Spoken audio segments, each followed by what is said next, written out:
जब मधु किशोर जी ने गुजरात में के मुख्यमंत्री थे नरेंद्र मोदी जी, उन पर जब रिसर्च किया, क्योंकि बहुत ज्यादा उस समय वितंडा था, नरेंद्र मोदी हत्यारे हैं, ये हैं वो हैं, तो वो पुस्तक उनकी बड़ी चर्चित हुई। और उस पुस्तक को भी उन्होंने गुजरात की जनता को क्या कहकर समर्पित किया, ये मैं आपको पढ़ देता हूं। उनकी पुस्तक मेरे हाथ में है, मोदी मुस्लिम्स एंड मीडिया, और ये फोटो भी है, मुस्लिम से मोदी जी मिल रहे हैं, गुजरात चुनाव के दौरान का है। उन्होंने कहा, dedicated to the people of Gujarat for gifting to the people of India a new hope in the midst of deep despair. यानी गुजरात के उस पूरी जनता का जिन्होंने भारत को एक होप दिया, एक ऐसा नेता दिया, नरेंद्र मोदी के रूप में एक ऐसा नेता दिया, उन्होंने गुजरात की जनता को ये पूरा पुस्तक जो है समर्पित किया। लेकिन जब आज हम देखते हैं कि उसी भाजपा का आईटी सेल, उसी भाजपा का मास्टर स्ट्रोकवादी मधु किशोर पर जब अटैक करते हैं, क्योंकि मधु किशोर मोदी सरकार की भी जो नीतियां हैं, कई नीतियां जो तुष्टिकरण की हैं, उनका आलोचना करती हैं, तो वो लोग बहुत ज्यादा बिलबिला जाते हैं, ये भूल कर कि जब मधु जी मोदी जी पर रिसर्च करने के लिए गई थी, तो आज ये जितने आईटी सेल वाले बैठे हैं कहीं और जॉब कर रहे थे, वो कहीं दूर आसपास भी नजर नहीं आ रहे थे। और जब सारी मीडिया नरेंद्र मोदी जी पर टूटी पड़ी थी, तब ये लोग कहीं ना कहीं कोई सैलरी ले रहा था, कोई कुछ कर रहा था। लेकिन आज उनके हैंडल्स आपके बिल्कुल, मैं देख रहा हूं कि आपके पीछे पड़े हैं। तो उसकी पृष्ठभूमि में समझना चाहूंगा कि यासीन मलिक के साथ वो जो एक मुझे लगता है नेहरू म्यूजियम में है, वो प्रोग्राम है, और शायद 2009 का प्रोग्राम है। तो उस प्रोग्राम का एक पृष्ठभूमि में समझना चाहता हूं कि वो पृष्ठभूमि क्या था। जी, पृष्ठभूमि थोड़ी पीछे जाती है, वो है 1994 में। हालांकि मेरा परिवार कश्मीर से जुड़ा रहा है, पर वो जो सारे हालात बने, तो मेरे नाना का जो परिवार था, उनका घर बार सब कुछ था वहां पे, तो कुछ लोग वहां रह गए। पर हमारा बचपन के बाद कश्मीर जाना नहीं हुआ था, क्योंकि उनकी जो भी प्रॉपर्टी वगैरह थी वो शेख अब्दुल्ला के रिफॉर्म के माध्यम से छीन ले गई थी, तो कश्मीर से रिश्ता टूट ही गया था। अब 1994 में कश्मीर जा रही है एक कमेटी, तारकुंडे, जस्टिस तारकुंडे, कुलदीप नायर और राजेंद्र सच्चर। ये उन दिनों बहुत दिग्गज माने जाते थे ह्यूमन राइट्स और डेमोक्रेटिक राइट्स, और बहुत इनकी, और क्योंकि एंटी इमरजेंसी रहे थे, एंटी इंदिरा गांधी रहे थे। और मेरी अगर कोई एक कंसिस्टेंट पॉलिटिकल पोजीशन रही है, तो वो कांग्रेस के विरोध में रही है। नेहरूवियन कांग्रेस मेरे हलक से कभी उतरी नहीं, और ना ही इंदिरा गांधी की पॉलिटिक्स, क्योंकि उसने भी बहुत कहर ढाए थे। अपनी परिवार में सत्ता, अपनी डायनेस्टी कायम करने के लिए इस परिवार ने बहुत जुल्म किए हैं इस देश में, तो उनके साथ में कभी नहीं रही। हालांकि मेरे बहुत अच्छे मित्र सीनियर कांग्रेस लीडर रहे, तो वो कहानी अलग होती है कि आप किसी को पर्सनली जानते हैं, वो आपके साथ यूनिवर्सिटी में पढ़े हैं, और एक संपर्क रहना, गुडविल रहना, वो अलग कहानी होती है। बट कांग्रेस की पॉलिटिक्स के बारे में मैंने क्रिटिक ही किया। अब 1994 में जब जाते हैं, तो क्योंकि कांग्रेस पार्टी ने हर जगह स्टेट्स में, आपने देखा है, सरकारें गिराना, फिर पपेट चीफ मिनिस्टर बिठाना, तो उसकी वजह से सारे देश में एक माहौल बना हुआ था, जिसकी वजह से कांग्रेस का खात्मा भी होता गया, रीजनल पार्टीज उभरती गई। अब 1994 में कुलदीप नायर और राजेंद्र सच्चर जी ने मुझे कहा कि आप भी हमारे साथ चलिए इस कमेटी का सदस्य बन के। तो हम गए। तब उसी वक्त मेरा कुलदीप नायर जी से ऐसा नहीं कि कोई बहुत गहरा घनिष्ठ संबंध था, पर एडिटर्स गिल्ड में हमारा मैं I was the first woman member of the editors guild. बिल्कुल ही डेकेडेंट बॉडी है, और कितनी इफेमिनेट, क्या कहेंगे, बहुत कोई घटिया शब्द ढूंढूंगी इनके लिए, पॉलिटिक्स के लिए मिल नहीं रहा अभी।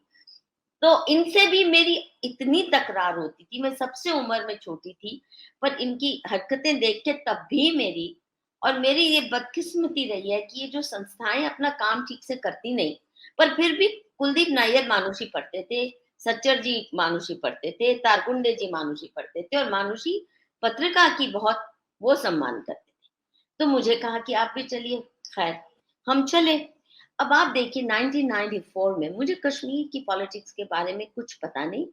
जो हमारा मेन स्ट्रीम अखबार थे, बहुत ही मिसलीडिंग ही खबरें छापते थे, और हम लोग अलग अलग पॉलिटिकल ग्रुप से मिले। अब इनकी ये भी देखिए ना बेईमानी, इन्होंने जम्मू जाके कश्मीरी हिंदू जो थे वहां उनको मिलना उपयुक्त नहीं समझा।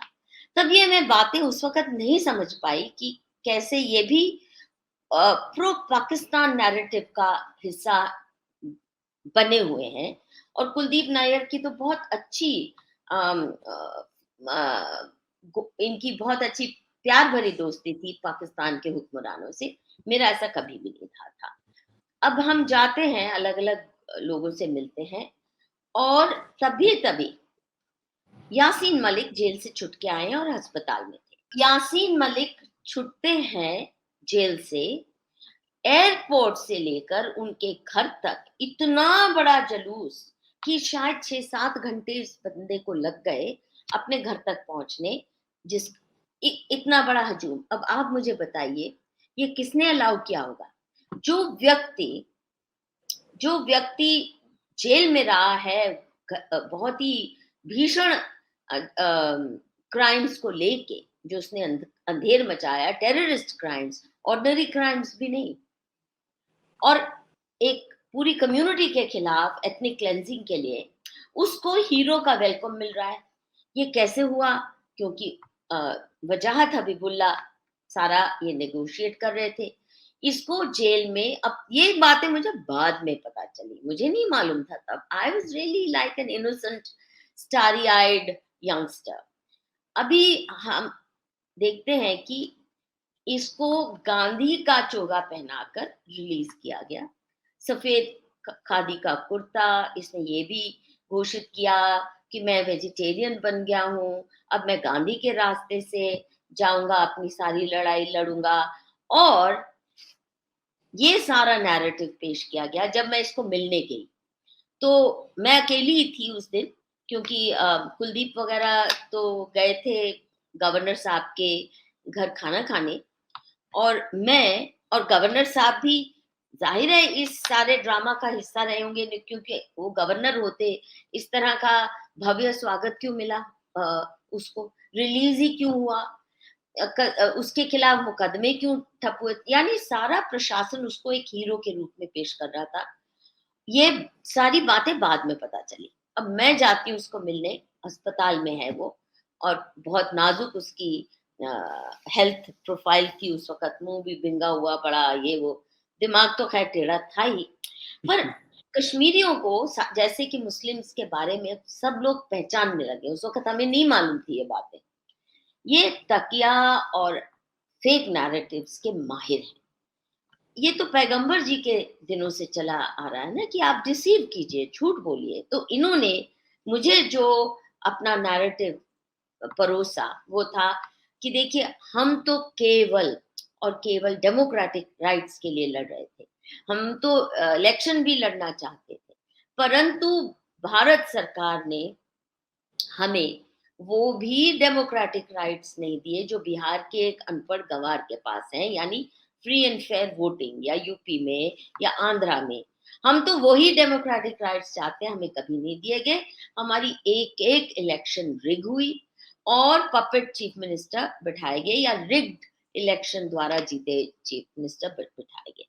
अब इसमें तो दो राय नहीं कि रिग्ड इलेक्शन हुई, कोई भी फ्री एंड फेयर इलेक्शन नहीं होने दी कश्मीर में। अब बाद में मुझे समझ आई ये बात।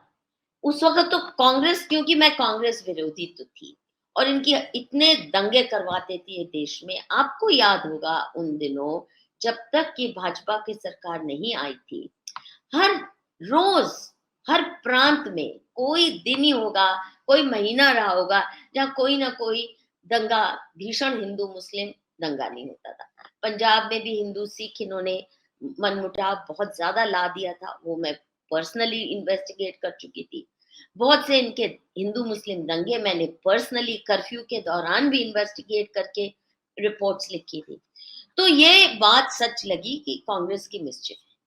और अगर यही इनको चाहिए कि ये तो केवल डेमोक्रेसी चाहते हैं जो कांग्रेस नहीं लाने दे रही, ये तो धीरे धीरे परतें दर परतें खुलती गई कि अगर रिग इलेक्शन हुई, वो तो शेख अब्दुल्ला ने कराई, फिर फारूक अब्दुल्ला ने कराई, तुम्हारे कश्मीरी करवा रहे थे ना, या जो भी आए वो शाह आए इनके बीच में। ये कोई कश्मीरी पंडितों ने तो नहीं, कश्मीरी हिंदुओं ने तो नहीं रिगिंग करवाई या उनके फेवर में तो नहीं गई। They were in fact living as second class, third class, बहुत ही वल्नरेबल सिटीजन्स, उनका कोई दोष नहीं था। तो आपने उन पे क्यों वार किए, इतने जालिम वार क्यों किए? एक तो पूरी जानकारी नहीं मिली थी किस, यस, जैसे गिरिजा टिक्कू का ही आप बताइए, एक अखबार जिसने सच बताया हो गिरिजा टिक्कू का, एक अखबार बता दीजिए मुझे उन दिनों का। नहीं बताने दिया गया, क्योंकि हमारे जैसे बॉलीवुड पे सेंसरशिप चलती है, अखबारों में भी ये सेंसरशिप रही, self censorship and government impose censorship, कि कोई भी ऐसी बात मत करो कि हिंदुस्तान में मुसलमानों का दिल दुखे या वो भड़क जाए। अच्छा, दो चीजें इकट्ठी चलती हैं, इनका दिल ना दुखे या वो भड़क जाए और फिर दंगे हो जाएंगे। अब हमें जानकारी नहीं, अगर ऐसा ये नैरेटिव परोसा जाता है तो आप यही सोचोगे ना कि अगर इनकी जायज बात है कि इनको डेमोक्रेटिक राइट्स बहाल कर दिए जाएं, इनकी इलेक्शन रिग ना हो, तो ये देश के साथ जुड़ जाएंगे। ये नैरेटिव इसने खेला। अब गांधी का चोगा पहन के आ रहा है, तो एक एक स्टारी आइड आइडियलिस्ट मूर्ख मधु किश्वर, जो जो बिल्कुल बच्चों की तरह सब पे फेस वैल्यू पे विश्वास कर ही लेती है। आज भी मैं करती हूँ, बहुत धोखा भी खाती हूँ, फिर भी करती हूँ जब तक कोई प्रूव नहीं करता कि वो धूर्त और बेईमान है। तो यासीन मलिक के साथ उस वक्त एक बनी कि हाँ, हमें कुछ करना चाहिए, देश में माहौल बनाना चाहिए कि कश्मीर में फ्री एंड फेयर इलेक्शंस हो। उसके तहत में इनसे मैं पर उसके बाद यासीन मलिक से तो बहुत जल्दी मोह भंग हो गया, क्योंकि ये बहुत उजड़ किस्म का व्यक्ति है और इसकी करप्शन भी दिखने लगी, इसका जेकेएलएफ भी दिखने लगा, लफंगे, सड़क छाप, कोई सीरियस पॉलिटिकल वर्कर्स भी इसके साथ नहीं थे। हालांकि इसको टॉप पे एज ए सेड बहुतों की पेट्रोनेज मिली हुई थी, जिसमें भारत सरकार भी शामिल थी।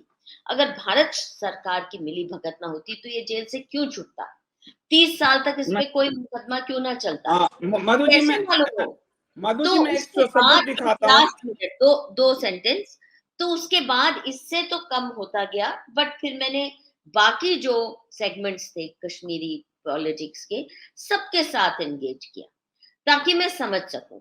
सबसे ज्यादा तो मैं कहूंगी पीडीपी के साथ। मुफ्ती साहब ने भी अच्छा खेल खेला था, ना बंदूक से ना गोली से, बात बनेगी बोली से, और ऐसा किया कि जैसे वो वाकई एक democratic regime, pro people regime establish करने।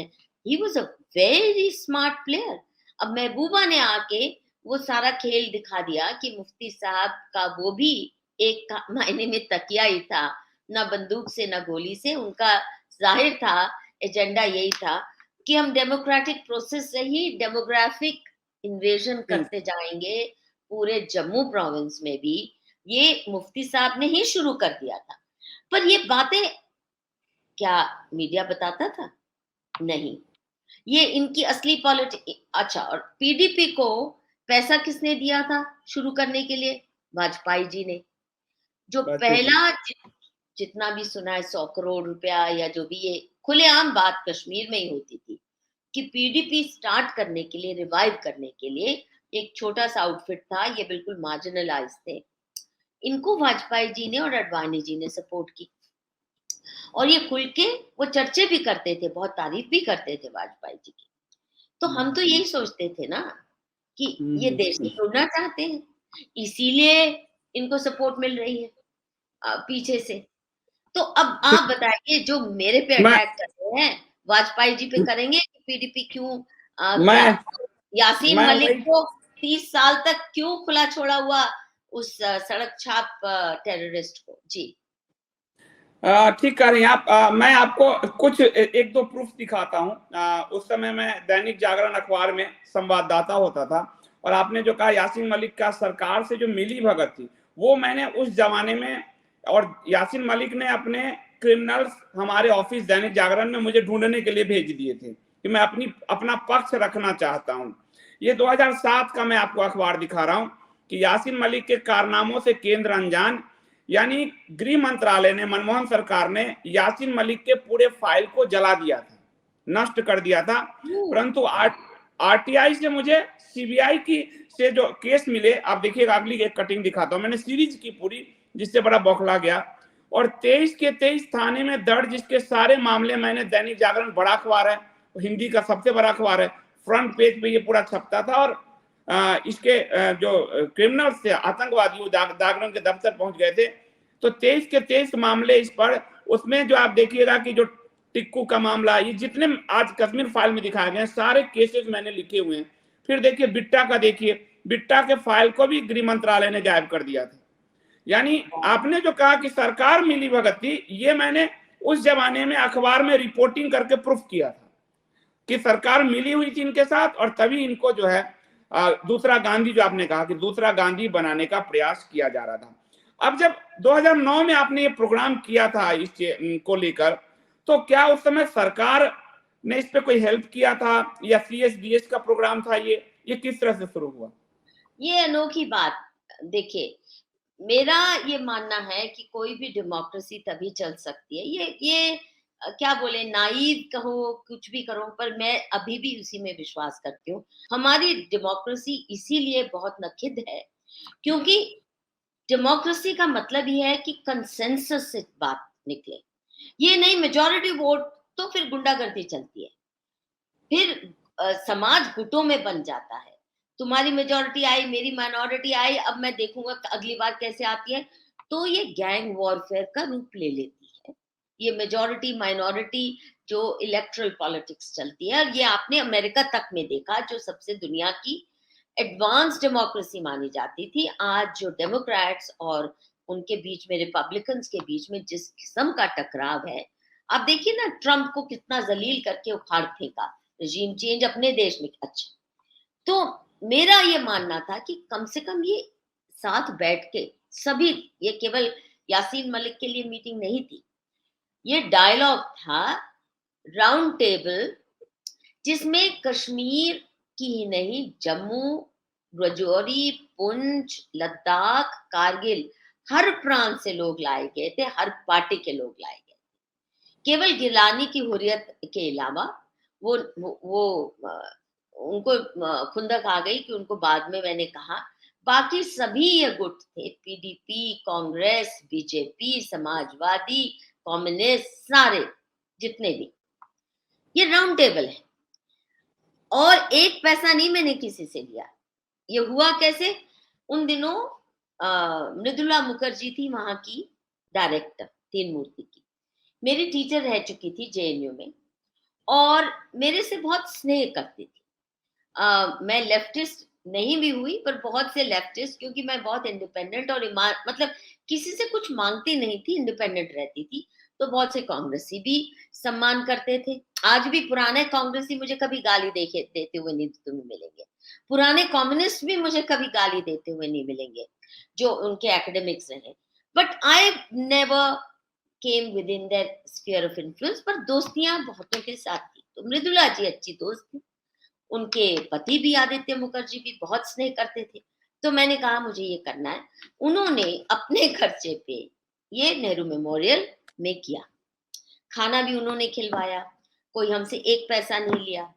सीएसडीएस का नाम इसलिए क्योंकि मैं प्रोफेसर थी, तो मैं सीएसडीएस और नेहरू मेमोरियल ने मिलकर ये काम किया। अभी जो बाकी सब लोग आए अपने खर्चे पे आए, मैंने किसी को पैसा नहीं दिया। एक ये फटीचर ही है यासीन मलिक, जो आके, मैंने इसको कोई प्रॉमिस नहीं किया था कि मैं तुम्हारे एयर टिकट का पैसा दूंगी, इसने रखा और मेरी जान खा ली कि तुम्हें देने ही पड़ेंगे, और मैंने अपनी जेब से मुझे देने पड़े, किसी ने कोई पैसा नहीं दिया था। ये बहुत ही फटीचर और करप्ट भी है, बहुत भयंकर करप्ट। खैर, अब हुआ ये कि अब सारे चल रहा है सेशन, उसमें कश्मीरी पंडित भी थे, जम्मू के हिंदू भी थे, राजौरी पुंछ के भी थे। एकाएक ये दोपहर लंच के समय यासीन मलिक वॉक इन करते हैं, सुबह के सेशन में थे नहीं। और क्योंकि जो कश्मीरी पंडितों की कुछ संस्थाएं थी, ग्रुप्स थे, जिसमें सुशील पंडित जी रूट्स इन कश्मीर भी अग्रसर थे, मैं तब तक उनको नहीं जानती थी। और वो एबीवीपी के कार्यकर्ता भी रहे हैं, तो बड़े मिलिटेंट भी थे। इन्होंने आके धावा बोला कुछ लोगों ने यासीन मलिक के आने पर, और कुछ लोग इसको पीटना चाहते थे। अब आप बताइए, नेहरू मेमोरियल एक नेशनल रेप्यूट की संस्था है और एक इम्पोर्टेंट रिसर्च सेंटर है, और ये सवाल ये कि नेहरू के नाम से है, अब उसका नाम भी बदला जाने वाला है बहुत जल्दी, अभी प्रधान। सवाल ये है कि अगर ये पिट जाता उस दिन, किसी ने इसको 2 घूंसे मार दिए होते, पुलिस आ जाती, 10 केस बन जाने थे, और फायदा किसको होना था? ये हीरो बन जाता और भी, कि देखिए इसको बोलने भी नहीं दिया जाता, ये तो गांधीयन बना हुआ था, वगैरह वगैरह। तब तक इसके साथ मेरा बिल्कुल मोह भंग हो चुका था। He was really डेकेडेंट। सो ऐसा नहीं था कि इसके साथ कोई विशेष था, पर मैंने इसको मारने से बचाने की प्रयास की। और मेरी हिंसा के प्रति ये मेरी है कमजोरी। 2 लोग सड़क पे भी अगर लड़ रहे हो ना, ये आज की बात नहीं, मैं जब 16 साल की थी, 18 साल की थी, तब भी 2 लोग ऐसे भी इंसिडेंट में मैंने इंटरवीन किया है जहां चाकू भी खुले हुए थे, और मैं जाके ऐसे पकड़ लेती थी, नहीं भाई साहब आप पीटेंगे नहीं, नहीं नहीं नहीं नहीं, हाथ नहीं चलाएंगे, आप जबान से बात कीजिए ना। जो अब ये मेरी फितरत है, मैं हिंसा को रोकने का प्रयास करती हूँ कि। और फिर कश्मीरी पंडितों को मेरे शो पे खुद सुशील पंडित ने स्वीकारा कि मैं घूम के उनके पास गई जहां वो चिल्ला रहे थे मेरे ऊपर। मैंने उनके कंधे पे हाथ रखा और कहा, भाई लोगों बैठ जाओ, आपकी पूरी सुनी जाएगी, ये नहीं कि आपको चुप कराया जाएगा, आप प्लीज बैठ के अपनी बात करो। और दोपहर का जो सारा सेशन था उसके बाद, वो केवल और केवल कश्मीरी हिंदुओं के विस्थापन और उनको वापस कैसे लाना है, इसी पर हुआ। और ये 2, ढाई 3 घंटे शायद चला होगा ये सेशन। बेग जो किसी समय डेप्टी चीफ मिनिस्टर और फाइनेंस मिनिस्टर रहे थे, थोड़े पढ़े लिखे समझदार हैं, पर वो भी मतलब पीडीपी की पॉलिटिक्स खेले हैं तो खेलते हैं, पर कम से कम इन सब में से समझदार हैं, और उनको तहजीब है कि कैसे कश्मीरी हिंदुओं को जो बहुत जले हुए हैं, दुखी हैं, उनसे बात कैसे करनी है, उनकी एड्रेस कैसे करनी है बातों को। महबूबा को ये तमीज नहीं आती, और इनफैक्ट उसके बाद महबूबा और बेग साहब में इतना तकरार हुआ इसी बात पे, because he gave them good hearing and he gave them answers that Mehbooba never wanted to be given. पर ये जो कि मैंने कश्मीरी पंडितों की बात नहीं सुनने दी, ये बिल्कुल उल जलूल है, क्योंकि वो सारा सेशन ही इन्हीं के ऊपर हुआ। और मुझे खुशी हुई कि लंबी चली इनकी वार्तालाप, हर सवाल का जवाब। अब वो सेटिस्फाई हुए नहीं हुए, उसके बाद क्या निकला is not the point. The point is कि शांति से 3 घंटे कम से कम इनका डायलॉग चला, केवल कश्मीरी हिंदुओं के विस्थापन को लेके। और मैं कभी भी एक बात देखिए, नंबर 1, कभी 1 रुपया मैंने किसी से नहीं लिया, ना भारत सरकार से, ना किसी मिनिस्ट्री से, इस लिहाज से जो कश्मीर का मसला लेके, या किसी और भी, हम तो फंडिंग लेते ही नहीं थे, पैसा नहीं लिया, नंबर 1। नंबर 2, मैं कभी इनके इनके एजेंडा को मेरा एजेंडा नहीं बनाया। मैंने कोशिश यही करती थी कि भारत का एजेंडा इनका एजेंडा बने, ये मेरा प्रयास था। अभी आप बात कर रहे हैं ना कि इनका आईटी सेल मेरे खिलाफ है। अरे भाई लोगों, आपने सीताराम गोयल जी को नहीं बख्शा, आपने राम स्वरूप जो को नहीं बख्शा, आपने धर्मपाल जी को कोई स्थान नहीं दिया जिस देश में। कितने नाम हैं जिन्होंने अपनी जिंदगियां लगा दी, और आपको रहम उन पे नहीं आया। जो भाजपा, ये अच्छा वाजपेयी जी जो कश्मीर में जाके प्रॉमिस किए थे, everything you can demand from India, sky is the limit, जमहूरियत, इंसानियत वगैरह वगैरह वगैरह के दायरे में। कॉन्स्टिट्यूशन की भी बात नहीं वाजपेयी ने की। और सीताराम गोयल जी उन्हें विंड बैग, कभी नाम से नहीं पुकारते, विंड बैग यानी हवाई तोपें छोड़ने वाला इंसान। तो अब आप बताइए, कौन है जो इस देश की राजनीति बिना बिना खुद का प्रयास किए, अपनी अपनी सीकिंग से, जैसे आपने आपने जो आर्टिकल्स लिखे वो हमारे कोर्स क्यूरिकुलम का हिस्सा होने चाहिए थे, नहीं है।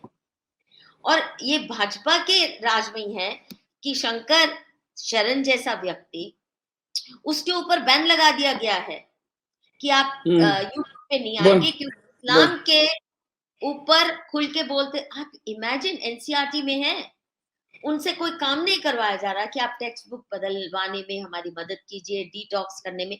मैं कह रही हूँ, मुझे हो सकता है शंकर शरण जी मुझसे खफा हो जाएं, उन्होंने मुझे नहीं बताया, ये मुझे एनसीईआरटी में किसी ने बताया कि शंकर शरण जी को, मैं उनको बुला रही हूँ बार बार, वो मना कर रहे हैं। मुझे हैरानी हो रही थी, इतने अच्छे मित्र हैं, क्यों नहीं आ रहे मेरे यूट्यूब चैनल पे। फिर कुछ चुप, वो नहीं बता रहे।